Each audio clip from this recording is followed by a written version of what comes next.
ล้านนาและเจ้าคณะจังหวัดเชียงใหม่รูปแรกจัดงาน21 เมษายน พุทธศักราช 2568 ณ วัดสายหินหมู่ 1 ตำบลสุเทพ อำเภอเมืองเชียงใหม่ จังหวัดเชียงใหม่ และมีมหกรรมกีฬาหมู่บ้านสายหินครั้งที่ 2 ส่วนกำหนดการ21 เมษายน พุทธศักราช 2568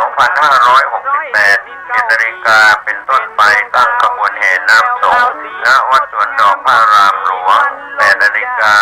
ขบวนแห่น้ำสงฆ์เริ่มเคลื่อนขบวนสู่วัดสายหิน 11 นาฬิกาถวายภัตตาหารเพลแต่พระสงฆ์องค์สามเณรและรับประทานอาหารกลางวันร่วมกัน 16 นาฬิกาพระสงฆ์คณะศรัทธาพร้อมกันในพิธี 16 นาฬิกา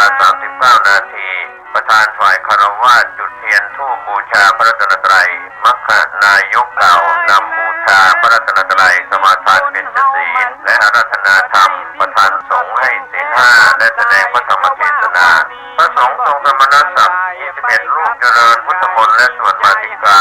มัคคานายกกล่าวคำถวายน้ำสงฆ์อธิษฐานบาหลวงโสภาและเครื่องไทยทานถวายเครื่องไทยทานแด่พระสงฆ์ในพิธีพระสงฆ์อนุโมทนาสงน้ำรูปปั้นบาหลวงโสภาแทนเจดีย์อธิษฐานเป็นเสร็จพิธี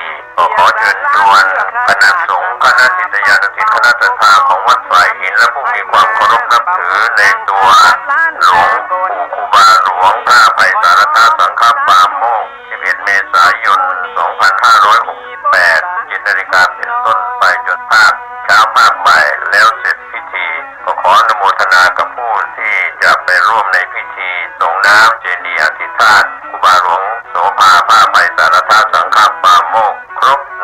194 ปีได้บุญได้กุศลได้คุณงามความดีในการบูชาผู้มีอุปการะคุณโดยเฉพาะครูบาหลวงโสภาพระไพศาลสังฆปาโมกข์ 194 ปีในปีนี้เชิญท่านร่วมงานพร้อมกันที่วัดสายหินตำบลสุเทพ อำเภอเมืองเชียงใหม่ จังหวัดเชียงใหม่ก็จะได้ความสุขความเจริญในหน้าที่การงานและได้บุญกุศลบุญบารมีที่เลิศล้ำ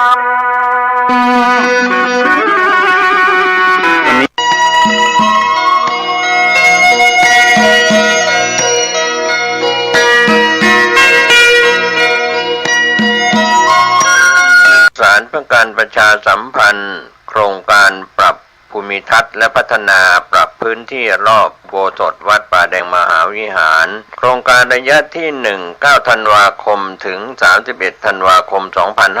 2567 ถึง 20 มกราคมถึง 21 ธันวาคม 2568 มติคณะกรรมการบริหารวัดป่าแดงมหาวิหารครั้งที่ 4/2567 ได้เห็นชอบและอนุมัติให้ดำเนิน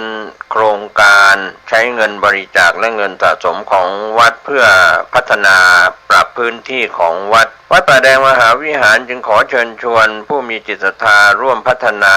เพื่อถวายเป็นพระราชกุศลถวายพระเจ้าสามฝั่งแกนและพระเทวีพระเจ้าติโลกราชพระเมืองแก้วและอดีตเจ้าอาวาสวัดป่าแดงมหาวิหารมีพระญาณคัมภีร์พระมหาสวามีโพธินันทะครูบาเจ้าศรีวิชัยพระอธิการอิ่นแก้วอรินทโรครูบาอ่องขอเชิญชวนผู้ใจบุญร่วมผู้มีจิตศรัทธามีเจตนาร่วมในข่าวครั้งนี้โอนเงินผ่านธนาคารกรุงไทยสาขาสุเทพชื่อบัญชีวัดป่าแดงมหาวิหารเลขที่บัญชี 521-064-7501 สอบถามรายละเอียดเพื่อร่วมทำบุญได้ที่ 0818815690 ก็เป็นโครงการปรับภูมิทัศน์และพัฒนาปรับพื้นที่รอบอุโบสถวัดป่าแดงมหาวิหารตำบลสุเทพอำเภอเมืองเชียงใหม่จังหวัดเชียงใหม่โครงการนี้เริ่มดำเนินการท่านที่จะร่วมบุญร่วมกุศลร่วมอนุโมทนาได้บุญได้กุศลได้ความดีโดยทั่ว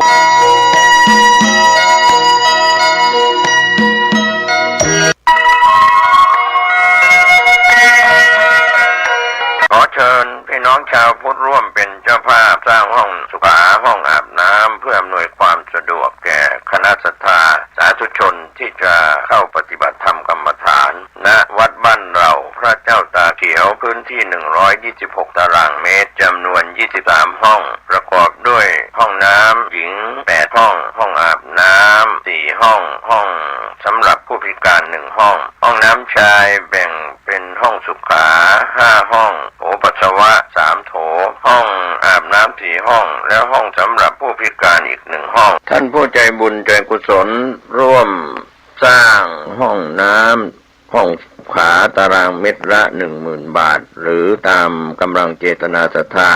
ติดต่อร่วมทำบุญได้ที่ธนาคารกรุงไทยสาขา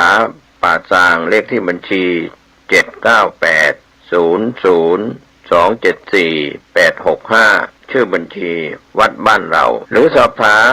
รายละเอียดเพิ่มเติมได้ที่พระครูภาวนาโสภิตผู้ช่วยศาสตราจารย์ด็อกเตอร์เจ้าวาดวัดบ้านเหล่าพระเจ้าตาเขียวตำบลบ้านเรือนอำเภอป่าซางจังหวัดลำพูนโทรศัพท์0969525159ได้ทุกวันขออนุโมทนากับเจ้าภาพทางไกลและที่ร่วมทำบุญทั้งภาคปกติและออนไลน์ได้บุญได้กุศลได้ร่วมอนุโมทนาโดยทั่วหน้ากันโถขอเอาพระพุทธเจ้าเป็นที่พึ่งอันประเสริฐของข้าพเจ้าธัมโมเมนาโถขอเอาพระธรรมเป็นที่พึ่งอันประเสริฐของข้าพเจ้า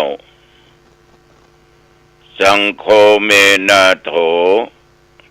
ขอเอาพระสงฆ์เป็นที่พึ่งอันประเสริฐของข้าพเจ้าขอเจริญสุขญาติโยมท่านพุทธศาสนิกชนท่านผู้ฟังทั้งหลายทุกท่านทุกคนตัวเจ้าวัดหนองตองหางดงจังหวัดเชียงใหม่ตนนี้มาพบมาปะกับพ่อแม่พี่น้องญาติโยมอันเป็นที่ฮักเป็นที่นับถือของทุกเจ้าอีกเช่นเคยเอามาปะกันเป็นประจำทุกวันในเวลาเดียวกันนี้30 นาทีโดยประมาณณทางสถานีวิทยุแห่งนี้ก่อนอื่นทุกเจ้าต้องขออนุโมทนาขอบใจต่อคุณโยมเจ้าหน้าที่ทุกท่านทุกคนที่อำนวยความสะดวกในการถ่ายทอดเสียงธรรมะปกิณกะแก่ญาติแก่โยมที่เป็นอยู่ทั้งบ้านทั้งจองได้รับฟังกันขอขอบใจต่อญาติโยมที่ติดตามฟังรายการนี้มาด้วยดีตลอดเนื้อโยมทั้งหลายเอ่ยต่อไปนี้เรามาไหว้พระสวดมนต์ตั้งจิตอธิษฐานถวายเป็นพระพรชัยมงคลแด่สมเด็จพระเจ้าลูกเธอเจ้าฟ้าประชรกิติยาภาขอตั้งอกตั้งใจไหว้พระเนื้ออะระหังสัมมาสัมพุทโธภควาพุทธังภวันตังอภิวาเทมิกราบพระพุทธสวากขาโตภควตาธัมโมธัมมังนัมมัสสามิกราบพระธรรมสุปฏิปันโนภควโตสาวกสังโฆสังฆังนะมามิกราบพระสงฆ์นะโม